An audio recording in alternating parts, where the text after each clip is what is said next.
Tango yaka nayembaka mama yenzala esili. Zoka papa eko bakisela bébé douleur. Mama bomi mwana boti lelo ifalozela nanguluma natikata liloba Patrick Bologna o ebonga ko bwakanga ta liboso Maison Blanche bakolisanga ta na Obama.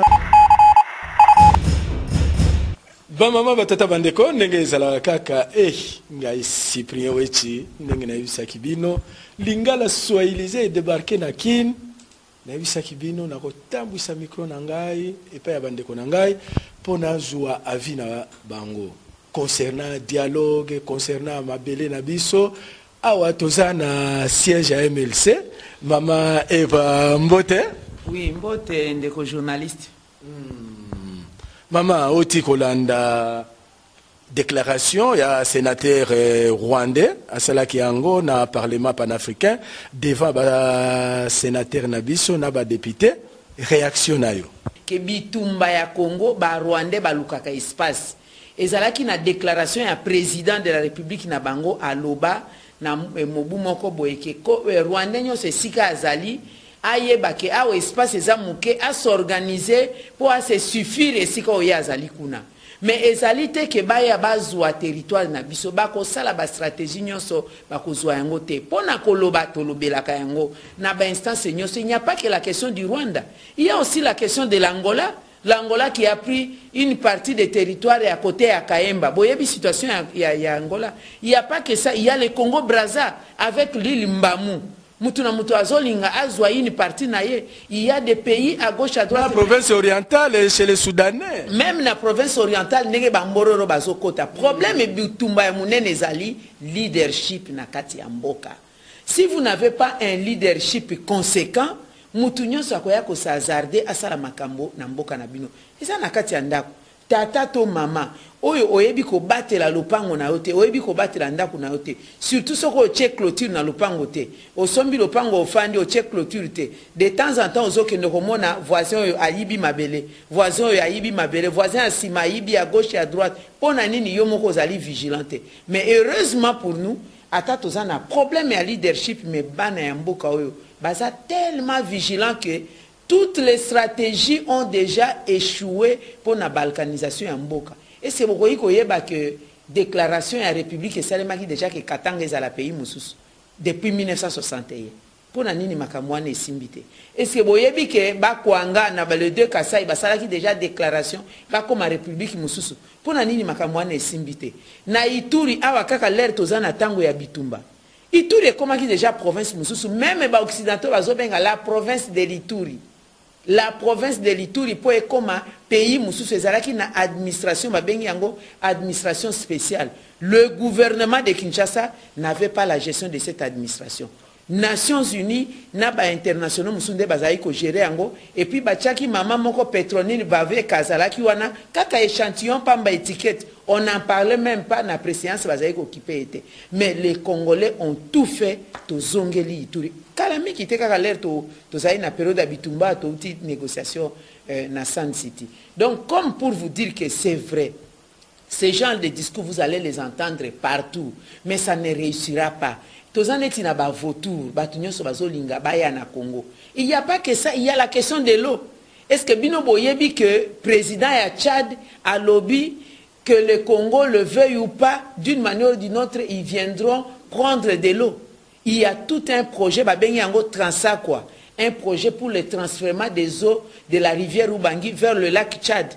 Balobi lac Tchad na ba pays de Sahel les eaux kauka et bongito tindela bango mai et puis ba consacrer mai qui ezali patrimoine mondial mai bateka kate ba fungola il faut ba kende ko aider population wana et ils font ces conférences là ba osala ngo na Bologne na Italie ba osala ba conférence wana na Canada ba osala ba conférence na France ba osala conférence na États-Unis ba osala ba conférence bisika na bisika y compris chaque fois ba osala ngo na Niamey na donc na Tchad pour le transfert des eaux de la rivière Ubangi vers le lac Tchad, sans inviter le gouvernement. Yango na linga qui n'a posé question et linga émission Yango Oyo y a éveiller conscience ya peuple congolais que mboka na biso bazo envier ndenge mama Eva Uti Koloba ba réunion ezakuna mais biso tozo participer te. Yango na ye ko éveiller conscience au lobby problème oya papa soki papa tiki kaka lopango na ye batu bakokota. Maintenant soki papa wana ba kotia songi entre papa na mama na bana e batu bakokota la biso. Yango problème oyo to citer directement na problème ya dialogue papa bengi na dialogue to vanda to tala ndenge nini to kosala na mboka na biso. Bino surtout batu ya MLC na mama Eva à la tête. Bozo boya pona nini? Dialogue na makambo etali économie ya mboka. Makambo etali social ya mboka to uti déjà na dialogue na concertation nationale.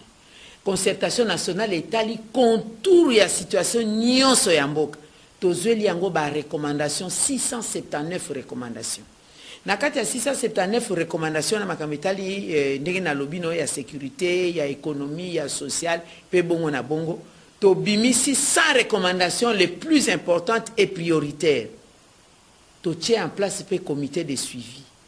La responsabilité pour le moment est allée à président Kabila, oyo a telemaki na miso ya bato na parlement réuni en congrès, pe devant la communauté internationale nationale nyonso à lobby boye nazu engagement ya ko appliquer ba résolution oyo pe ya ko faire appliquer yango donc appliquer et faire appliquer ba résolution oyo mais ce qui to sali évaluation à appliquer combien on ne peut pas passer d'un revers de la même misala nyonso to salaki na concertation pour na koya ko beta masolo mususu siko to komi na étape ya masolo te to komi na étape ya ba élection. Concertation, to appliquer la résolution. Ce qui a monique problème politique et à niveau interne, to kokene. Nandenge nangai, nandenge ya MLC, il n'y a pas de problème politique au niveau interne. Nous avons des problèmes à sécurité en boka nabiso. Recommandation à ceux qui to appliquer en makamio se zokota en ordre. Siko tozo kene na maponami. To zape na niveau international na oba bengi résolution 2211 sur les élections. Tobane na ba élection provinciale to poser déjà ba candidature ya ba député provinciaux processus ils ont continué ce qui makambo etali ba élection ndenge mokonzi mboka lobaki 1 ya liboso makambo etali enrôlement ya ba nouveau majeur ba o bazala ki bilenge ba kokisi 18 ans depuis 2011 bongi ba bazala ba participer na vote Yami balé alobi makambo etali fiabilisation un fichier électoral, c'est-à-dire qu'on nettoie ko petola ba doublon toye ba motango boni ya bato combien de nombre tozo ki na ba élection. Troisièmement, alobi makambo etali budget ya maponami. Budget wana ya maponami ke yemo okutu na yoki mokonzi moko alobi makambo wana e ba budget wana ezali cher. Mais to kokendo lobelango na dialogue te ezala budget ya ba élection, ezala makambo etali décentralisation, to kokendo lobelango na dialogue te. Dialogue to sito lobaki makambo décentralisation to zwaki déjà ba résolution na ndenge nini to ko appliquer pour décentralisation salem. Bongo na makambo ya ba élection, responsabilité ezali na CENI. Commission nationale électorale indépendante. Et ça na compétence à mon Mboka te. Toko kite dans une réunion, to bengi ba jeune, ba étudiant, to bengi ba chef coutumier, to bengi ba maman maraîchère, to bengi ba ONG des droits de l'homme, na ba ONG mususu, na ba parti politique, na ba to bongo na bongo to ke no lo ba makambo etali décentralisation, to lo ba lisusu makambo etali ba fichier électoral, makambo etali mbongo pona ko financer na ba élection. Non, to ko benga bango te. Bango basi basalaki musala na bango na concertation. Na zongeli na beta sete makambo ya mbongo. Tango président Kabila zoloba 1 milliard de dollars pour na organiser ba élection ezali cher. Mais biso tozoka moi. Élection okoki ko organiser yango cycle mobimba kaka na mbongo ya budget exercice ya ne mon côté. To pesa misolo ya budget ya mboka pour na ba élection depuis 2012, 2013 2014 na exercice ya budget oyo ezosalema sikoyo na 2015 oyo. Mbongo oyo topesa na CENI na bambula wana nyonso na niveau ya budget bima na parlement bapesa na CENI combien? Réalisation ya décaissement ezaka ka 17%. Mais mbongo bapesa mokonzi ya mboka asalela à sala dépassement à budget plus de 200%. Premier ministre na gouvernement ba sala dépassement à budget plus de 100%. Bon, bango bazozo ba mbongo ya dépassement ba tia ngo na ba poche na bango, mbongo ya seni ba tia na ba poche na bango, ba sali yango na makambo mususu lie ba sali sango na ba élection. Bongo lelo yo président de la République oya ko situka ke mbongo eza muke. Élection ba organiser yango, les prochaines élections on les organise tango ba élection aussi l'air bo publier ba résultat ya 2011 bo bandi ba moko préparation ya ba résultat ya ba élection ya 2016. Donc il n'y a pas de raison ya ko kende ko détourner ba distraction pamba na ba masolo mosala et le kamaloba na mingi ba congolais pour le moment baza na makamba masolo te. Même ba congolais bazo senga transition na yoki ne mwana semi a sengi transition. Na yoki bato mususu bazo senga transition ya 3 ans ya nini. Bongo constitution il faut tout respecter. Président Kabila za na deuxième et dernier mandat na ye. Soka lingi a postulé sima ya 2016 et kozana ba 2021 azali na droit na ye ya ko postuler. Mais 2 mandats conformément à l'article 70 de la constitution et koki. Abanga pe kokende te po constitution na biso elobi président et l'union sur quelles que soient les conditions à sénateur à vie. Donc tili wana ye akozalaka sénateur à moins que a assumé fonction ezali incompatible na fonction ya sénateur. Nanda ki sa soki azongi lisusu na ba élection et que na 2021 azali lisusu élu président akozala te à la fois sénateur na président. Nde likambo ezali bongo. Sinterklaas, allez-y. Sinterklaas. Sinterklaas kapoentje, leg wat in mijn schoentje, leg wat in mijn lasje, dank u Sinterklaasje. Sinterklaas, hij gaat een Sinterklaas tekenen. Jij ook, een Sinterklaas. Place à la diaspora sans frontières, ndenge toyebisa kibino tobandi rubrique na biso ya sika. Tokoluka bana poto, bana braza, mokili mobimba po ya kopesela bino information. Parce que wana kin diaspora elingi koloba voyou. Oh, na kati ya diaspora toza na bato ya mayele. Mama mbote? Mbote papa. Kombo na yo nani? Moi je suis Bernadette Mukendi. Voilà, congolaise de la diaspora, établie à Kinshasa maintenant depuis certaines années, quelques années. Depuis quand? Bon, je suis maintenant là depuis 2000. Depuis 2000, ça fait 15 ans, oui. Mais régulièrement déjà, j'ai redécouvert mon pays il y a une vingtaine d'années.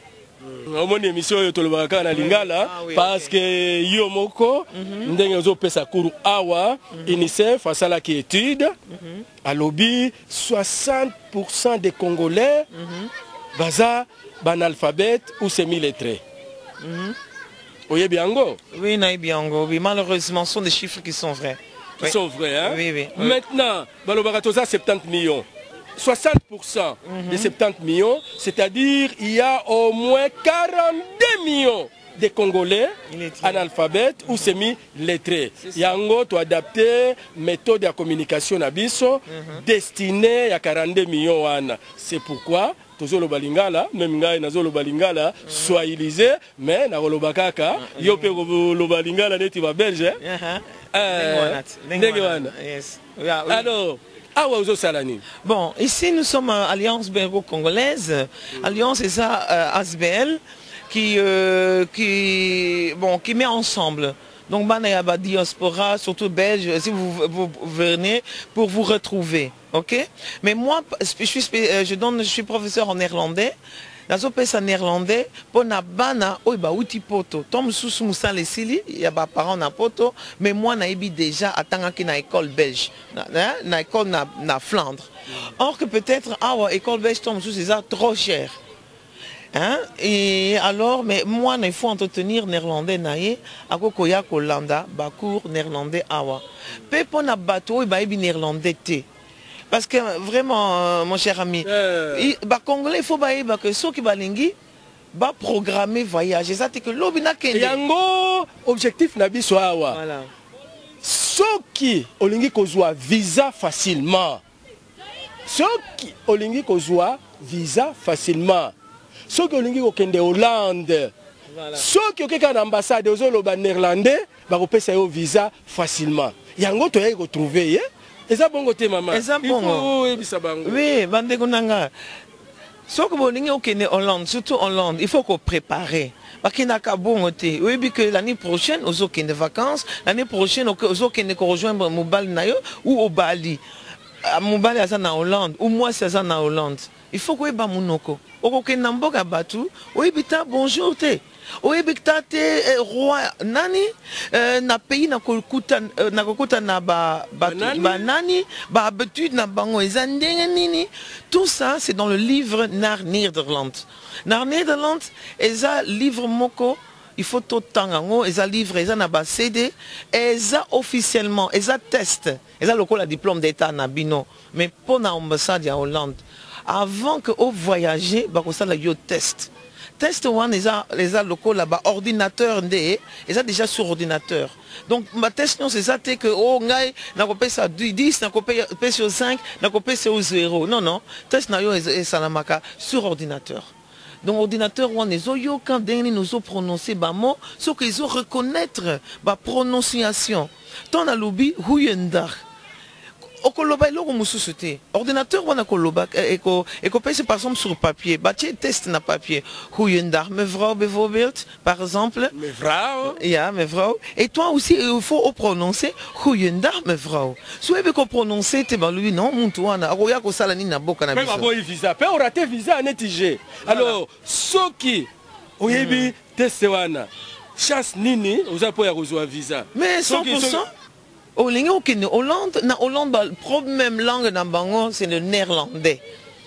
Jamais on écoute en Hollande, en Nederland, en français ou en anglais. Mais langue dans Bango, ils ont nous Nederland. Donc, pour une des conditions primordiales, c'est monoko en tout cas. La chance est commis à 70%, il y a besoin de visa. Ok. Yango ser nabiso, ye ndenga lobi, azaki na Belgique, na côté ya ba flamand. Yango aye awa akomi kopesa cours ya néerlandais. Soki bolandi reportage oyo, numéro na ya téléphone yango oyo. Soki olinga okende Hollande, même na Belgique, hein, oui. Na côté la Flandre, oui, oui, il faut aussi. Même pour la Flandre, Flandre, ils ont même le Néderlande, mais ils ont un accent différent. Mais il y a que tous un club, tu créer un club de conversation. Donc, tu as un club de conversation néerlandophone. Ils ont un flamand, ils ont un néerlandophone. Il y a que petit à petit. Pas par pas, ensemble à travers la langue néerlandophone. Yango, il faut préparer un voyage. Bande qu'on a biso vers les années 2000, 2005, il faut préparer un voyage. Bomoni ba dégâts, to komi go sala na poto. Bon côté. Et ça bon papa. Na poto to komi na bateau de n'importe quoi. Hein? De n'importe quoi. Réputation ya biso bana poto. Netier. Ngai na ebakiye na ba association. Voilà. Bito ebanaki na matonge devant parce que nga na ebio ya leloté hein na matonge Bruxelles. Na bureau na ye déjà banda ba reportage. Moi je sais très bien hein, nous avons travaillé ensemble il y a un peu de temps mais il faut qu'on prépare le voyage parce que bato mususu ba teki lupango ya voisin ba bongo ba traverser ba komi na poto ba bandi ko sala baku. Parce que ça de n'importe quoi, maintenant on nous confond nous tous de la diaspora. Et diaspora. Moutoumoussou, ça c'est qu'à aller-retour une fois, à l'Obikaza, moutou diaspora. Or que diaspora c'est une culture. Diaspora c'est le savoir-vivre. Diaspora c'est un mélange. On peut savoir la Congolais bazolanda diaspora c'est nini yé. Bah, vrai diaspora bango. Voilà, bah diaspora ils sont déjà culturel. D'abord culturel. Et ça c'est parce qu'ils ont voyagé au Vandikakamouké, au Yé, aux Zong, au Lobby, aux diaspora. Non. Diaspora c'est un savoir-vivre. Diaspora ils ont mélange. Il y a bah culture. Culture belge, culture congolaise, culture américaine, Mali, ainsi de suite. voilà. Et voilà. Tout ça, c'est le mélange. Tozongaka, Congolais 100%. Bako sabinote. Loko langai. Linga nanga nazo loba. Mais ebele ebungi. Hein? Mais n'a remplacé en la langue moussous néerlandais. N'a remplacé moussous n'a pas savoir-faire. Ok, ndaki ozongi. Oza na un plus que les journalistes, que les autres journalistes.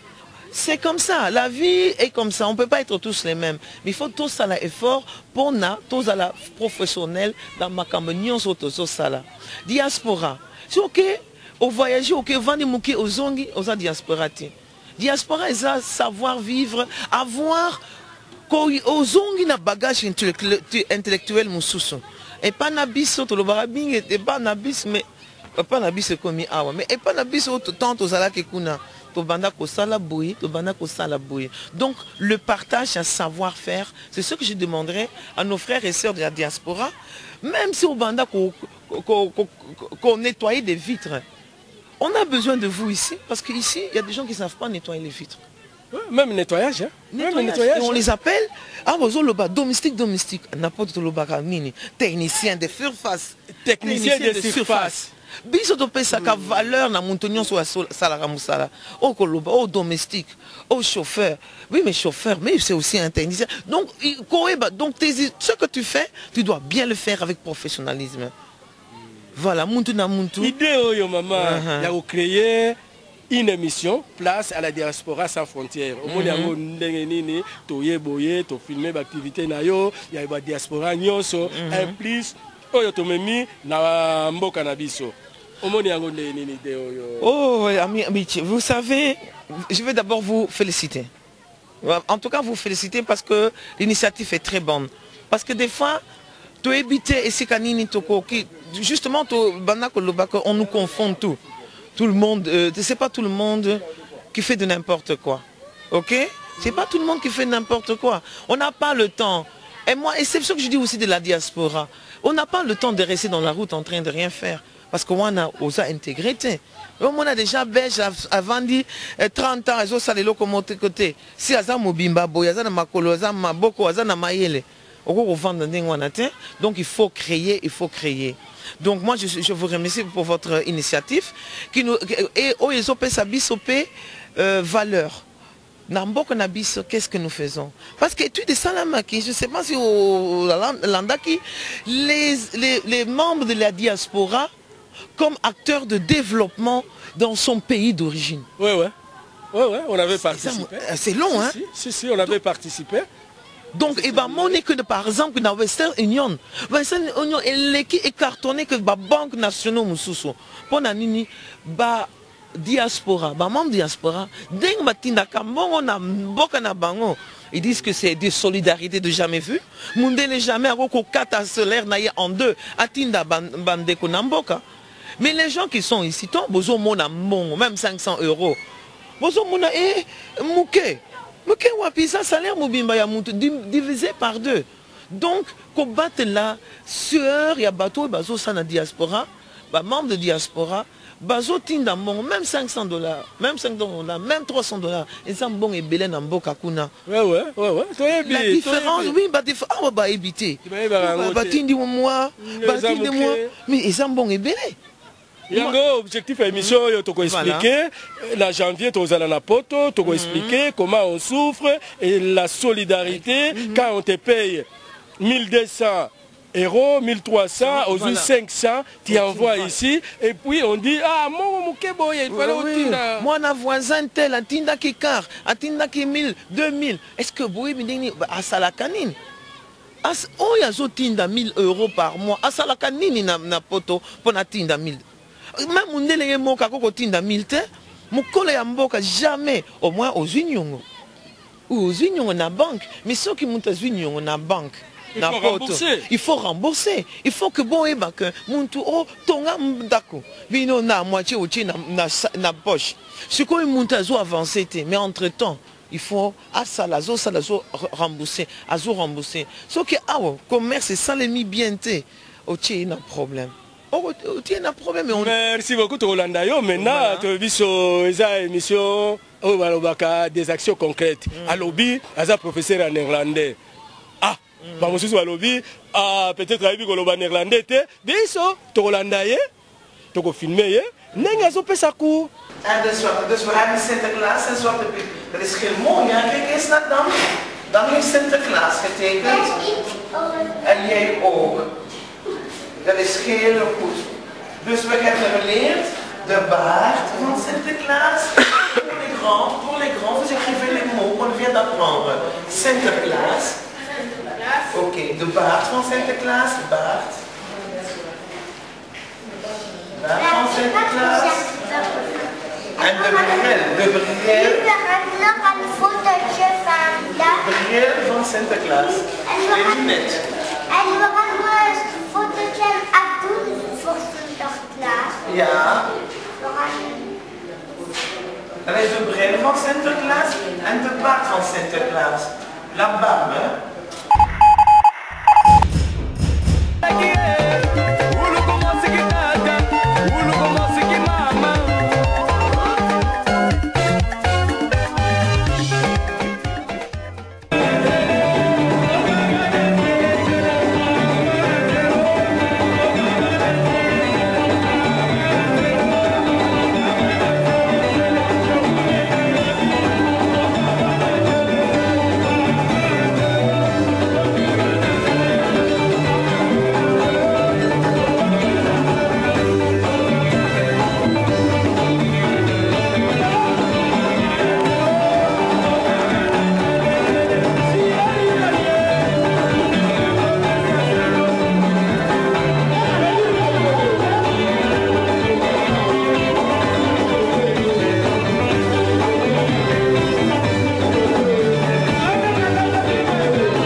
Ça tipo moni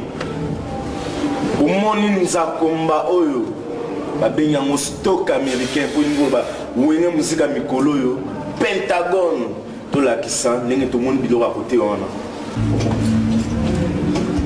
Mibeko décision à monde oui bien on sommes na Pentagone to décision ya musique na Zaïre partout, tout l'accès en Belgique, les autres à Paris, tout l'accès en Zaïre partout, aux States. Vous avez donc un ange adorable, un Pentagone, partout dans le monde. Pour que vous ayez goût. Tu peux artiste, monsieur goût. Que un artiste fasse un jatance. Monsieur frappe ma vraie. Voilà ta vraie. Attends ma cara vraie. Vous avez rêvé. Quand on a n'importe quoi, ça l'influence est boucana, mais toutefois, bisous à topé ça goût. Bisous à topé ça goût.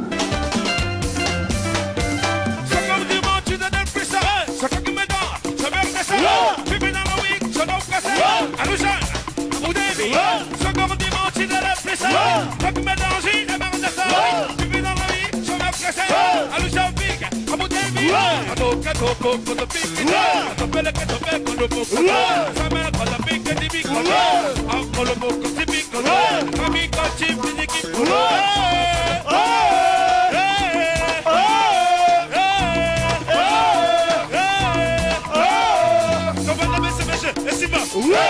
likolo emonana tobanda BCBG esiba toza likolo emonana batuna tobanda BCBG emonana toza likolo endimama